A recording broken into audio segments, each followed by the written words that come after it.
Deus apresenta um caminho aqui, e que esse caminho está apontando para Cristo Jesus, para o caminho supremo. As pessoas disseram bem assim, no capítulo 11 de Gênesis: vamos fazer uma grande torre, e deixar Deus, o Criador, e viver em cima dessa torre, tornar os nossos nomes célebres, grandes. Vamos traçar um caminho, um futuro para a gente, que seja nosso.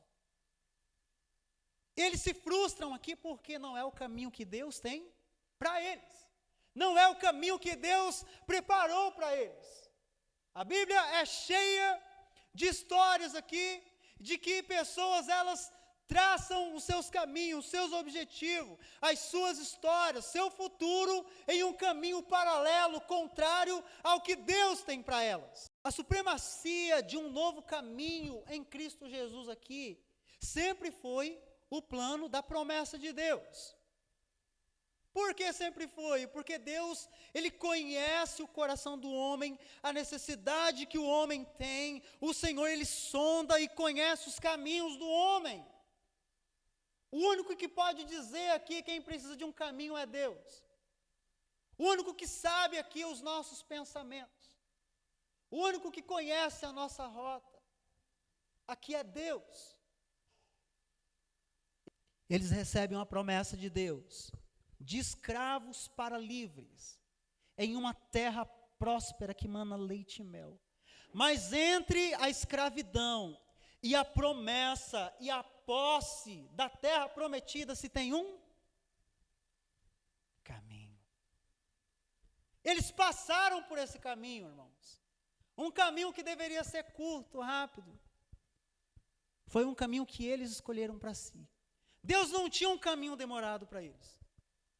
Deus não tinha um caminho onde eles iam morrer no deserto. Deus não tinha um caminho onde eles iriam passar sede e fome. Deus não tinha esse caminho, mas eles tinham um caminho de rebeldia, onde Deus estabeleceu um caminho curto para eles. Eles tinham um caminho onde eles reclamavam o tempo todo para Deus, em que nada estava bom, nada estava excelente, precisava de melhorias, precisava de alguma coisa, e sempre eles se remetiam ao quê? A voltar para trás. Por quê? O caminho que Deus traçou não era o caminho bom. A diferença aqui é que Jesus, aqui em João, ele vai dizer bem assim, ó: o caminho que os seus pais tomaram no deserto, eu sou o caminho, a verdade e a vida. Os pais de vocês comeram pão no deserto e morreu, mas eu sou o caminho que leva para a vida eterna. Entre a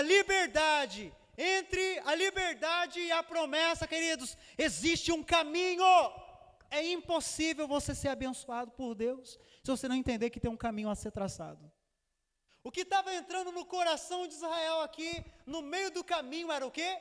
Um outro caminho. Um caminho de paz, de tranquilidade.